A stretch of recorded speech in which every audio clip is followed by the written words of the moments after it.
Hey, welcome back to the Backwoods Gourmet Southern Favorites series.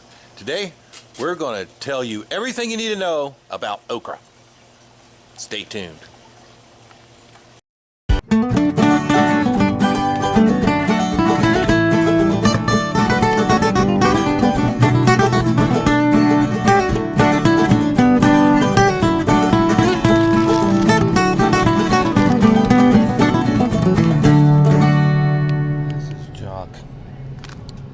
Junk. Do not buy this.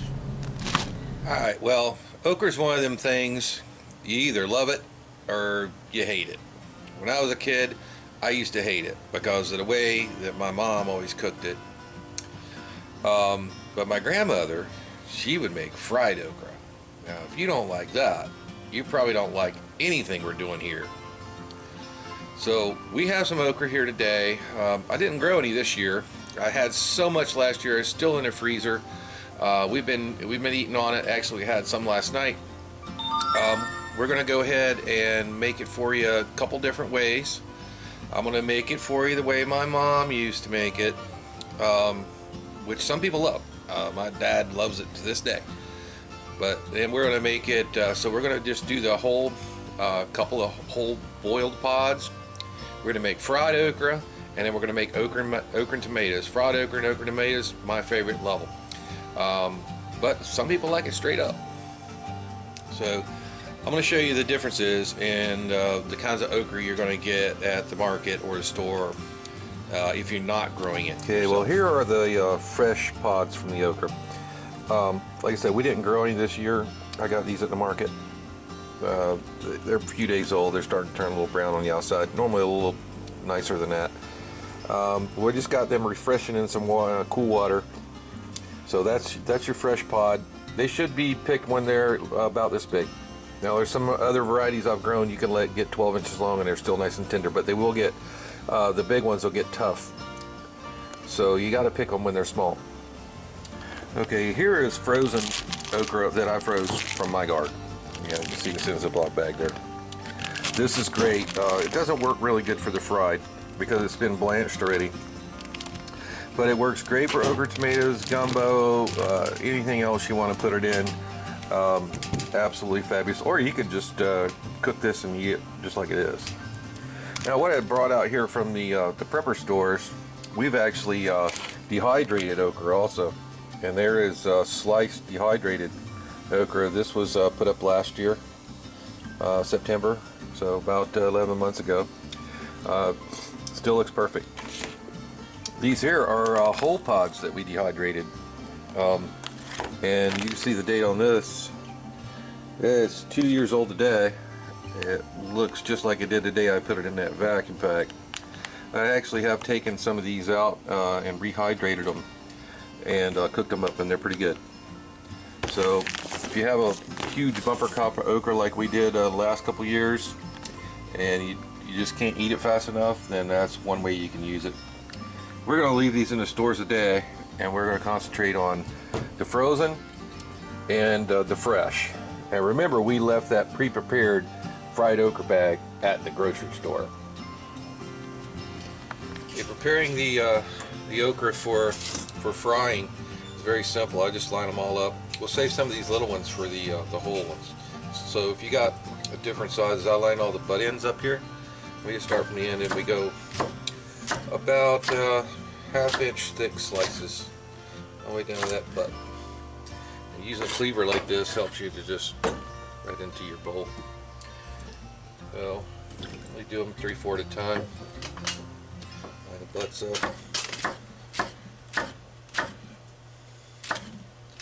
Now if you hit one in there that doesn't want to cut, you're probably going to want to leave that one behind because it'll be very woody.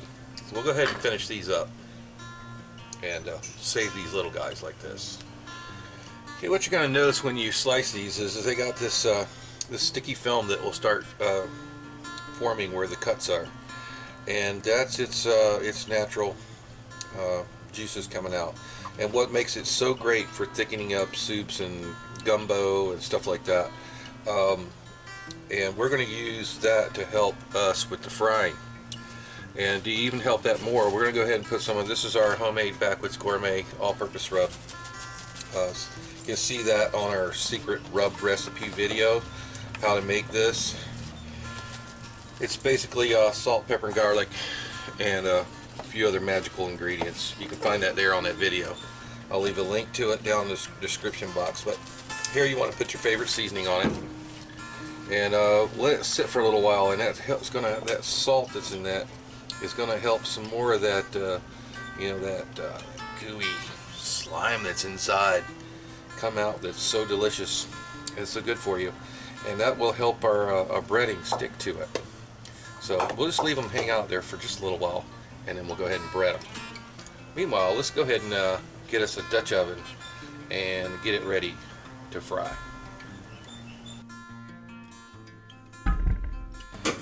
Yeah, okra's had a few minutes to sit there with the rub on it. So this is our top secret coating. It's just white cornmeal, and we're going to dump a pretty liberal amount right there in the middle of it, and just kind of toss them between our fingers, get every one of them coated with some cornmeal. Now you could certainly go wild with different kinds of batter on these things, like those crazy ones that they sell at the grocery store that are already done. I find that the batter just takes away from the okra. Believe me, when that bit of that good internal juice from the okra really helps the batter, the cornmeal, to stick to them. And so we're going to allow it to sit there for a little while longer, since we got the cornmeal on, and it'll actually come out even more. And maybe we'll toss them with a little more right before we put them on the fry.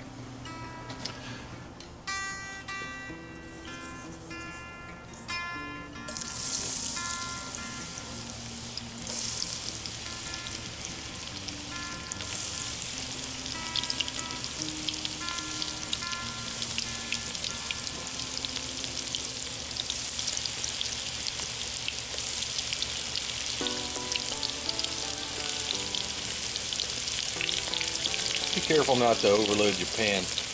Have room to turn them around.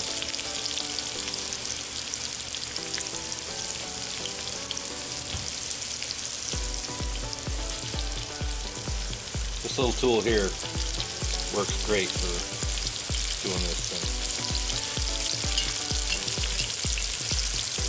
Just want to kind of keep them moving around.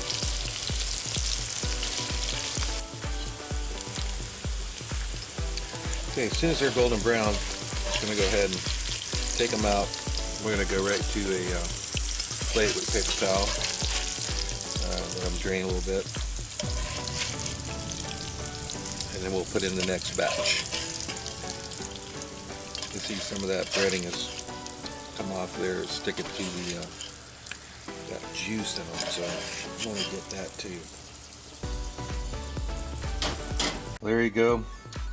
Fried okra done the old traditional southern way. This is a great side dish. It never lasts that long at my house. Hope you try this one. This is something every time I make at my house, always gets eaten before I can even serve it. It goes like popcorn. It's like, so I don't even know why I try to serve it for side dish, but great as an appetizer. And that's what all of my kids have always done with it. Chop it the minute it comes out of the pan. I got little hands reaching around behind me. My kids are gone now, but when they were here, including my wife, always grabbing it off the plate as fast as I could bring it out of the pan. So it's real good. I hope y'all try it. So we'll get on to doing it the other two ways. I told you about this fried okra here, about how hard it is to get it to the table. Well, today I'm getting me some before everybody else does. All right, folks. Here's our hog jowl. You see, this is pretty cheap stuff. Way cheaper than bacon. It's the smoked jowl of the pig. I'm going to go ahead and cut us a little bit of this for seasoning for the boiled okra. Let's give that a shot. As you can see, we slice this. Looks just like bacon, a little fattier, which is what we're looking for. Alright, well, here we go with the boiled ones. Some of my mama used to make them. Just kind of put them in there. We have some hog just a second, roll me on that in that rendered fat. Kind of my quick oil blend. Don't want to really brown them. Want to mix it with a cut of oil. Alright. I'm going to go ahead and pour just enough water in here to cover it. And then come back up to the boil. Alright, it's been about 6 or 7 minutes. We've been turning them in this broth we made here. I'm going to go ahead and take them out. Set them aside, and then we're going to let this this liquid reduce a little more. It's already starting to thicken, and that's from these protein that's in this okra, and we got our hog jowl in there that's kind of made a broth. So we'll let that reduce just a little bit more, and we'll plate this up. Okay, we're going to go ahead and plate this up. We've just arranged our okra pods in a bowl there. Now we have the sauce and the hog jowl. We go ahead and just put that hog jowl in the bottom. We reduce that sauce, and we're just going to pour that right in the bottom of the bowl. And that sauce is very, very intense in flavor. So there's an appetizer portion of boiled okra.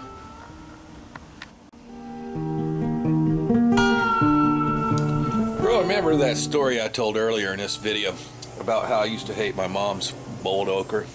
Well, this is my boiled okra. I'm gonna give it a shot like she used to do.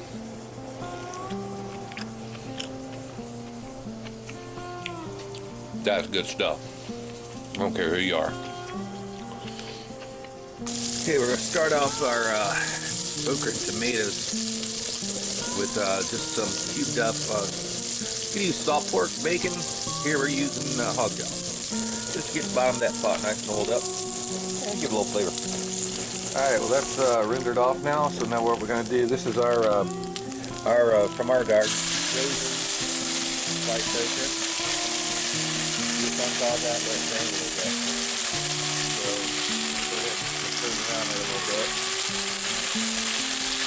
We want a pretty hot pan for this. We want to try to reduce the liquid in that pretty quick. This recipe could not be simpler. Alright, here we're just going in with some of our all-purpose rub, salt, pepper, and garlic. If you don't have this, but get the recipe, make something for yourself. Alright, it's been just a few minutes. We're going in with a, this time I realize all you guys don't have a garden. That's Hunt fire roasted diced potatoes. Tomatoes, I'm sorry, not potatoes, hot. That's up to a gentle simmer. So I'm going to go ahead and just put the lid on it for a while. Using a 10-inch Dutch oven. Alright folks, this has been simmering for about 6 to 7 minutes. You see it's reduced quite a bit. And at this point we're going to go ahead and just give that about a half a cup of red wine. Give it a little stir. It's picking up from the okra, about what we want there. Okay. Put the lid back on there, turn the fire off, and that's going to be delicious. Alright, we have our okra and tomatoes that's done. I'm going to go ahead and plate this up real fast for you guys. This is a beautiful southern favorite here. Okra and tomatoes is one of my favorite dishes for okra. All we're going to do is we just got it in a bowl. We're going to take a little bit of fresh Parmesan Reggiano. This is the real good stuff here. $19 a pound. Awesome. Right there is going to be awesome.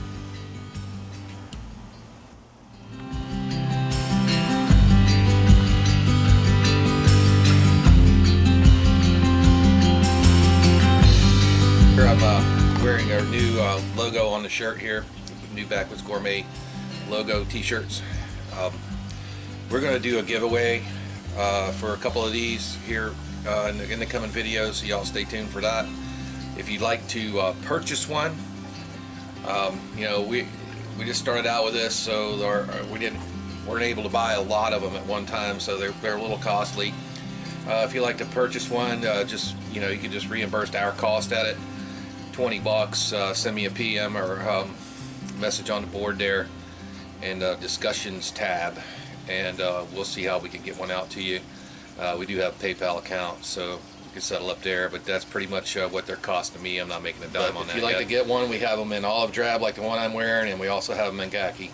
Hey, real quick, I wanted to give a huge shout out to one of my old time subs, Julie Harden, up in Ypsilanti, Michigan. She just happens to be married to one of my best friends in the whole world. I served with the Marine Corps with him, Rich Harden, and she just sent us, we got it a couple days ago, a jar of homemade cherry jelly preserves that were made from their backyard tree. So I'm glad to see that the art of making your own food is not dead. And I've been preaching that here for as long as I had this channel. If you can make it yourself, it's going to be 150 million times better than anything you can buy in the store. So thanks, Julie Harden in Ypsilanti, Michigan, for this great cherry preserves. Mrs. Backwoods is already, as you can see, the jar is a little bit emptier. We only got it yesterday. She's been chomping the hell out of it. So thanks again. We're really enjoying it. Hey guys, thanks for watching the Backwoods Gourmet. Don't forget to subscribe, share, comment. Hey, and if you like what we're doing, hit that like button up there. Giveaways coming up soon for these new BWG t-shirts. So y'all stay tuned. Keep coming back. We'll see you next time.